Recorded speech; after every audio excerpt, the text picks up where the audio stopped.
Once upon a time, nestled deep in a sunny green forest filled with birdsong and sparkling streams, there lived a very curious and adventurous little girl. Her hair was the color of sunshine, bright and golden, which is why everyone in her village called her Goldilocks. One beautiful morning, Goldilocks was out exploring. She loved the forest. She said hello to the red squirrels chasing each other up the tall oak trees and watched the yellow butterflies dance over the purple wildflowers. She followed a winding, mossy path deeper and deeper into the woods, farther than she had ever gone before. "What a wonderful adventure!" she said to a friendly bluebird. The bluebird chirped back, as if to say, "Be careful, little one." But Goldilocks was so busy admiring a patch of bright red mushrooms, which she knew not to touch, that she didn't realize she was lost. The path had disappeared. "Oh dear," she whispered, looking around. The trees looked very tall and all the same. Just as she was starting to feel a little bit worried, she smelled something wonderful. It smelled warm, sweet, and delicious, like oatmeal and honey. She followed the yummy smell and, through the trees, she saw a charming little cottage. It was the coziest house she had ever seen. It had a bright red door, a neat little garden full of sunflowers, and smoke was puffing gently from its chimney. "Hello?" Goldilocks called out, walking up the garden path. "Is anyone home?" She knocked politely on the bright red door. Knock, knock, knock. No one answered. She stood on her tiptoes to peek through the window. She saw a tidy little kitchen with a table set for 3. Her tummy gave a little rumble. She was very hungry after her long walk. Goldilocks pushed the door just a tiny bit. Creak! It swung open. It hadn't been closed all the way. "Oh," she said, "maybe they just stepped out. I'll just peek inside for a moment." Now, this little cottage belonged to a family of 3 bears. There was the great, big Papa Bear, who had a deep, rumbly, tumbly voice. There was the kind, medium-sized Mama Bear, who had a gentle, sweet voice. And there was the teeny, tiny Baby Bear, who had a small, squeaky little voice. That very morning, Mama Bear had made a big pot of delicious porridge for breakfast. She poured it into their 3 special bowls. A great big bowl for Papa Bear, a medium-sized bowl for Mama Bear, and a teeny tiny bowl for Baby Bear. But the porridge was piping hot. "Whew, my goodness," said Mama Bear, fanning the steam. "It's far too hot to eat." "You are right, my dear," rumbled Papa Bear.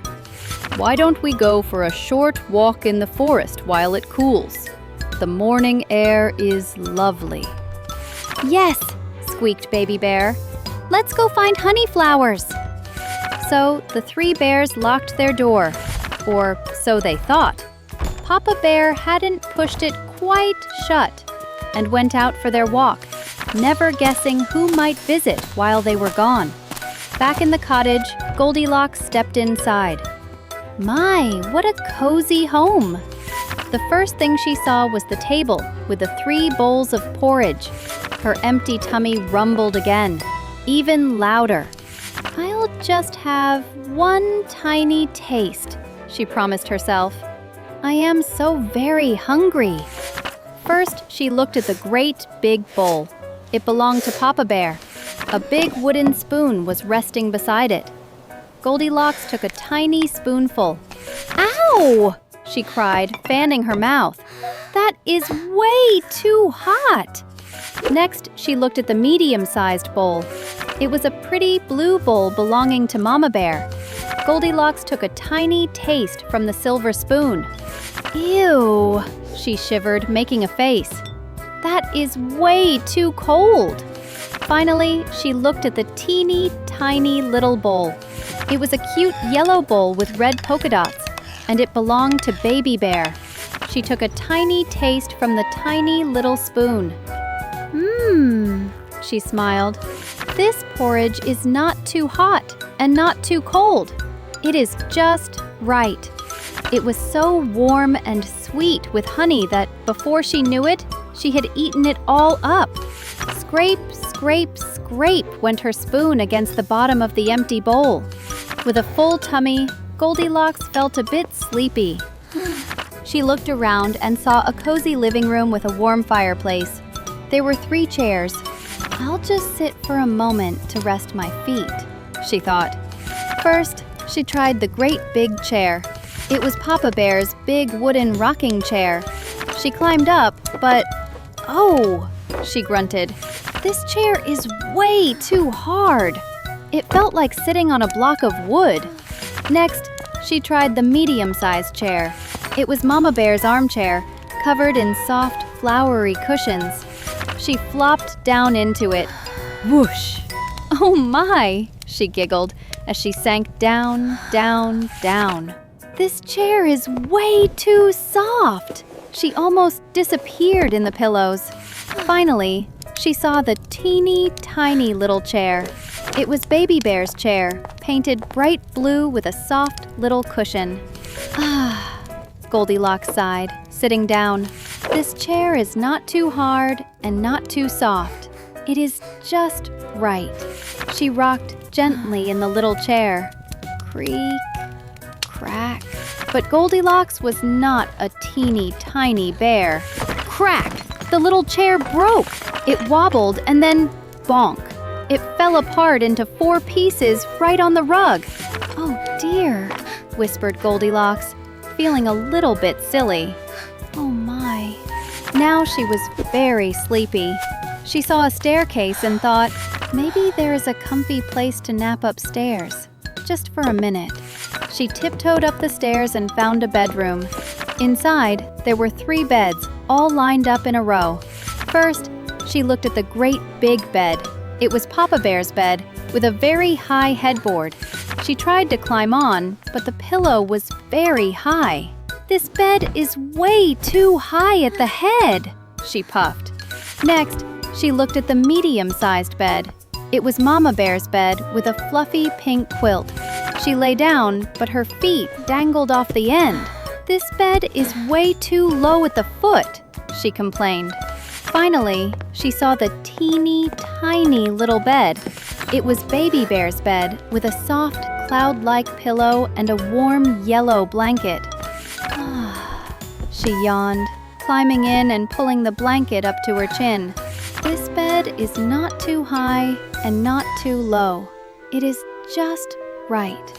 In less than a minute, Goldilocks was fast asleep, dreaming sweet dreams. A little while later, the 3 bears came home from their walk. They were happy and hungry and ready for their breakfast. I'm ready for my porridge, rumbled Papa Bear, walking to the table. I'm ready for my porridge, said Mama Bear, smiling. Me too, squeaked Baby Bear, skipping to his chair. But when they got to the table, Papa Bear stopped. He looked at his bowl and growled in his deep, rumbly-tumbly voice. Someone has been eating my porridge. Mama Bear looked at her bowl and said in her gentle, sweet voice, Someone has been eating my porridge. Then Baby Bear looked at his cute yellow bowl. His eyes got wide and he said in his small, squeaky little voice, Someone has been eating my porridge, and they ate it all up. He looked very sad. The 3 bears looked around, confused. Who had been in their house? They walked into the living room. Papa Bear pointed his big claw at his chair. He rumbled. Someone has been sitting in my chair. Mama Bear smoothed her cushions. Someone has been sitting in my chair, she said, sounding puzzled. Then Baby Bear looked at his spot by the fire. Oh no! He cried in his squeaky little voice. Someone has been sitting in my chair, and they've broken it all to pieces. A little tear rolled down his fuzzy cheek. This was very strange. Papa Bear looked worried. "We must check upstairs," he said in his rumbly voice. Quietly, the three bears tiptoed up the stairs. Tiptoe, tiptoe, tiptoe. Papa Bear looked at his big bed. He saw his pillow was messy. "Someone has been sleeping in my bed," he growled. Mama Bear looked at her medium-sized bed. The pink quilt was all crumpled. "Someone has been sleeping in my bed," she whispered. Then Baby Bear tiptoed to his teeny tiny bed. He saw a little head with golden hair resting on his pillow. He squeaked in his tiny, excited voice, "Someone has been sleeping in my bed, and she's still here." Goldilocks woke up with a start. She opened her eyes and saw three bears staring at her. A great big bear, a medium-sized bear, and a teeny tiny bear. "Eek!" she squeaked, and the bears all jumped back in surprise. "Oh my!" Goldilocks sat up. She felt her face turn red. She wasn't scared. They had kind faces. She was embarrassed. "Oh, goodness!" she said, scrambling out of the little bed. "I am so sorry. I was lost in the forest, and I was so hungry, and your door was open." Papa Bear looked serious, but not angry. "You should never go into someone's house without permission, little girl." "I know," Goldilocks said, looking at her shoes. "And I ate all of Baby Bear's porridge, and I accidentally broke his chair." Baby Bear sniffled. "My chair?" "It was an accident," Goldilocks promised.